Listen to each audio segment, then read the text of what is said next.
Hi friends, welcome back. We are going to move on to a new form of energy this week. Last week and the week before, we spent so much time learning about sound energy and the properties of sound. Today, we are moving on to light energy. So when we're talking about forms of energy, there are 5 of them.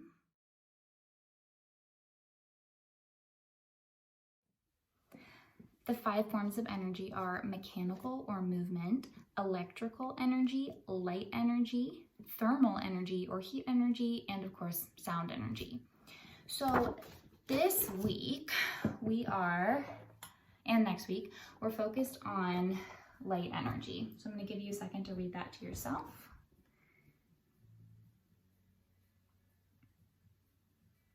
Awesome. So light energy is a form of energy detected by our sense of sight. Now, since we already have so much schema about sound energy, I thought it might be helpful if we introduced light energy by comparing it back to sound energy. So starting with what we know about sound is it is a kind of energy just like light. So I'm going to put that in the middle. It is a type of energy or a form of energy. Another thing we know about sound is that it travels in waves. Well, so does light. Light also travels in wavelengths. So that is also something they have in common. Now, some things they have not in common. So sound is caused by vibrations, where light is caused by some kind of light source. It could be a natural light source like the sun, or it could be an artificial light source like the light in my room right now. So caused by a light source. Another thing that they do not have in common is that while they both travel, they travel at very different speeds. So sound travels in many different speeds, but light travels super, super fast.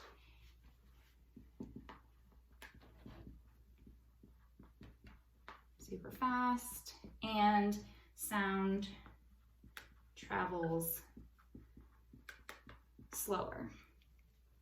And the final difference that I'm going to put on our chart for today is what they can travel through. So sound has to have some kind of substance to travel through. It could be water, it could be a material, it could be air, but it has to have something.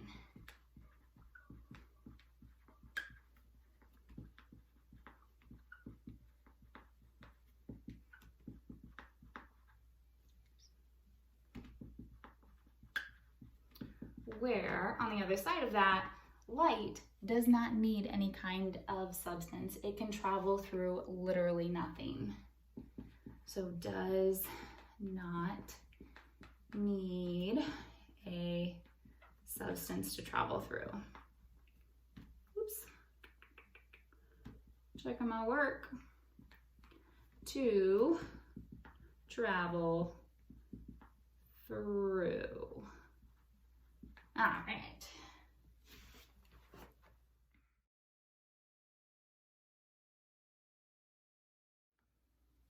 An easy way to see the comparison of light and sound waves is a thunderstorm. The lightning and the thunder are happening at the exact same time, but we hear them and see them at different times because of the speed those waves are traveling. So you see the lightning first, you wait, and then you hear the thunder.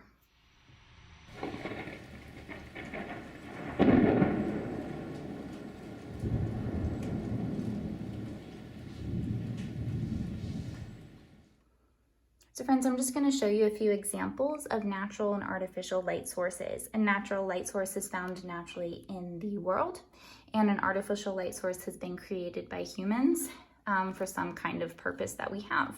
So the very most basic example, of course, is the sun as a natural light resource and a light bulb as an artificial light source as well. make sure I have enough space here. Here are a few other examples. Glow sticks, artificial light source, a firefly or a lightning bug. Light is created naturally in the world. Flashlight, police lights. I'll just stack them on top here. Oh, this one's super cool. Phytoplankton, teeny tiny organisms that actually create light on their own. The moon is another natural light source. Lightning, a lamp, stars, city lights, headlights, a television, bioluminescent squid. So cool. I suggest that you do a little research about this dude. Traffic lights, campfire. This one I think we could put under two different categories, depends on how it's being used. Volcano, neon lights, and fluorescent lights, like the ones you might see in an office building. So friends, so far we've learned that light is a kind of energy, and also that light waves travel in a straight line. And let me see if I can, there you go. You can see the direction of my flashlight. It's pointing straight at the wall, and the light energy is traveling and staying right there. Now, some of that energy is being absorbed into my wall, and some of the energy is actually reflecting back. So that takes us to a keyword for light energy. And that keyword is, drum roll please, reflection. Please read it to yourself.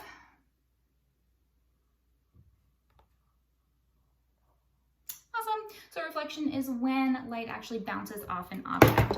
So generally when you have light waves, some light is going to be absorbed while some might be reflected and bounce off. So a demonstration of that is my mirror. Shiny objects are going to reflect better than dull objects. Clean my mirror a little bit for you guys. So here's my mirror. When I shine my flashlight, actually my camera light is reflecting a little bit too. When I shine my flashlight at my mirror, it actually bounces right back onto the wall. So I'm not pointing my flashlight at the wall, I'm pointing my flashlight at the mirror. It is reflecting or bouncing off to the wall. So I can also reflect it to you guys, but I don't want to hurt your eyes.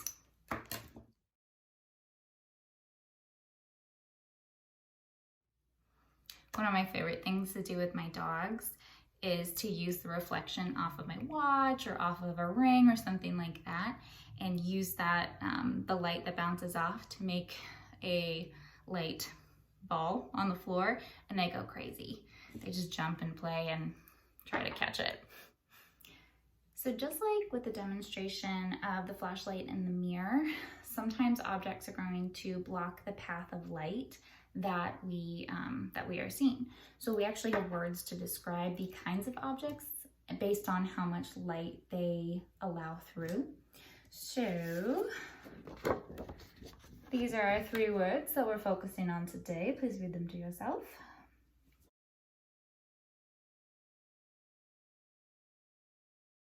I'm sure you guys have heard that word before, transparent. Transparent is a word we use to describe an object that allows most or all light to pass through. So here's my space corner lamp. Everybody see it? And here is a transparent object. So this is just cling wrap or saran wrap. When I put it in front of my lamp, you can see pretty much the same thing you saw before. Little to no light is being blocked. Almost all of it is allowed through. So that is transparent. So the next word we use is when sunlight is able to be passed through. So this is parchment paper. And when I put it in front of my lamp, you can see some light. It's illuminated, right? It almost reminds me a little bit of a lamp. You can see some light, but you can't see the lamp anymore. It is not transparent, it is translucent. So translucent is when sunlight can pass through. And the last material to match the last word is opaque. And opaque is an object that you cannot allow, or that does not allow any light through at all. So I put this in front of the lamp. There might as well not be a lamp back here because you can't see it. No light is coming through. This is an opaque object. When you go outside and you're walking in the sunshine and you see your shadow is created because you are an opaque object. And when the sun is shining on you, you are blocking that sun. Some of it's getting absorbed, but most of it's bouncing off, and you are creating a shadow because no light is going through you. So I created a little scavenger hunt for you guys to go on and go around your house and see what kinds of objects you have and see where they fit in our 3 words. So we have transparent, translucent, and opaque. Your job is to hunt through your house, see what you can find that fits in those categories. So I have a few examples that I found around my house that I want to show you guys. And I'm excited to see what you guys find as well. You can just write those items underneath, or you can draw them your choice. But I'm interested to see which category ends up with more things. In my house, it was opaque, but I did find a lot of transparent objects that I want to show you guys.